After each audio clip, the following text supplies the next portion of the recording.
Why do you think this theme is so interesting in the contemporary debate?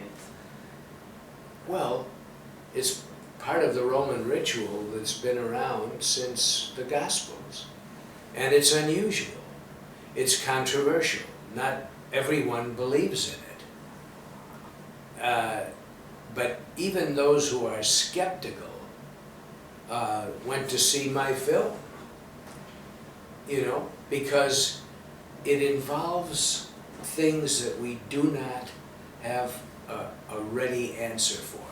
As I show in this documentary, 4 of the leading psychiatrists in the United States, 3 in Italy, and 3 of the leading brain surgeons all had strange opinions about this.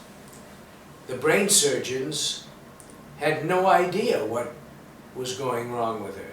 They said it was not a matter of surgery. The psychiatrists, to my amazement, accept demonic possession as a curable disease. But this one is a typical topic on your film. I mean, the tension between good and evil. Well, it's more about the tension between the supernatural and science. That's what is in the film. You know, there is the concept of demonic possession is supernatural. And the reaction to it by the doctors is applied science. That's what the film deals with. Science and the supernatural and how they can come together. And do you think that they can really come together? I only recorded the film. I did not script it. I did not tell people what to say. I had no idea what they would say, and I didn't write a script for them.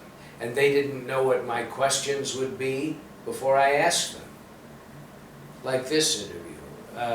But they said what they had to say. And yes, there was an absolute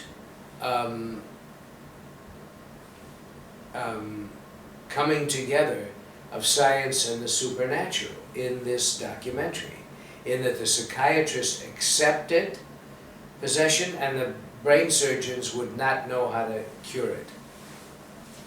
If I remember well, one of the psychiatrists said that if someone believes to the evil, then is like it can be attacked. Well, you have to believe it. If you're that was his explanation. If you are an atheist, it's not likely you will believe you're possessed.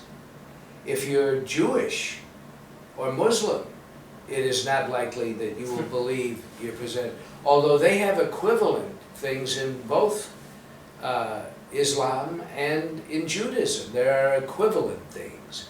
In Judaism, for example, they have something called the Dybbuk. The Dybbuk is not a demon. It's the ghost of a recently departed person who stays behind when the body dies, and the ghost inhabits the spirit of a newborn child. And some rabbis are trained to recognize this, and they have a ritual similar to exorcism. But it's not the same as exorcism, but it's their version. And the Dybbuk is not necessarily evil. The Dybbuk is a ghost. That's their belief. The belief in spirit possession goes back thousands of years before Christ, and in many cultures. Many people I know have been in psychiatry for 20 and 30 years And they never and don't feel liberated or spiritually healed, but it's like they're like addicted to it. also. They're addicted to psychiatry or to drugs or something else that helps people, turn this light on, that helps people be relieved of their pain. So I have never been in psychiatry, but I understand what drives many people to it. But it's not like they have an answer. You know, the world is very complex, and people's minds are complex. And we're all different, although we seem to have many similarities. What goes on in the human brain is not given to us to know and to understand. They're getting very close to being able to do that.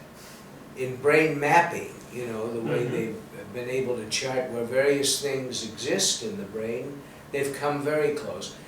One of the doctors in my film has discovered the place in the brain where violent aggression exists, which he calls the kill switch. And he's been doing research on that for many, many years. It's the Israeli doctor, Dr. Fried. And in Israel, especially, there's extraordinary scientific and medical research going on. And he's in the forefront of that. And he has identified the place in the brain where evil exists. But they can't really do anything about it unless they are able to invent a drug. They're not going to go in and operate on that because that comes in under the category of the clockwork orange. And the scientists don't want to open that door, but they know where evil exists in the brain. We don't know anything. We don't know anything about the eternal truths. Of course. We know nothing about why we're here. We had nothing to say about how we got here, and we're going to have very little to say about how we leave this earth. And we know nothing about the eternal mysteries, the mystery of faith, the mystery of love, the mystery of fate. We don't know anything about these things. You know, all of us on the planet are not given all of the keys to the eternal mysteries. And so some are more curious than others, but we will never, in my opinion, know the answer. You can be a skeptic or you can be a believer. Neither one knows anything. There is no solid proof. This person believes in God, that person does not. No one has the answer. Perhaps I don't make sweeping statements or try to convince people of what's right and wrong because I don't know. I could see this in your movie, I mean in the documentary, that you don't want to like give answers. Well, here's what I saw. That's all the documentary is. I saw this, I filmed it, and we interviewed people who were expert in their field. I had no idea what they would say. I thought both the psychiatrists and the brain surgeons would say this is a specific problem that we could heal and that an exorcism was not necessary. But that isn't what they said. And that surprised me.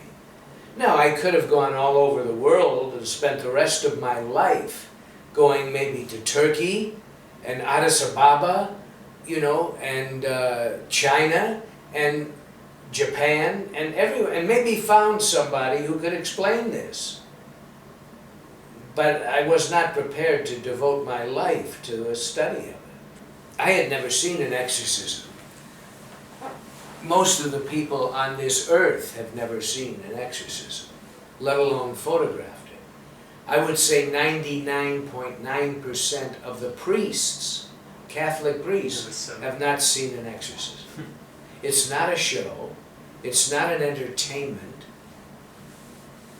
you know, it's not a spectacle for an audience.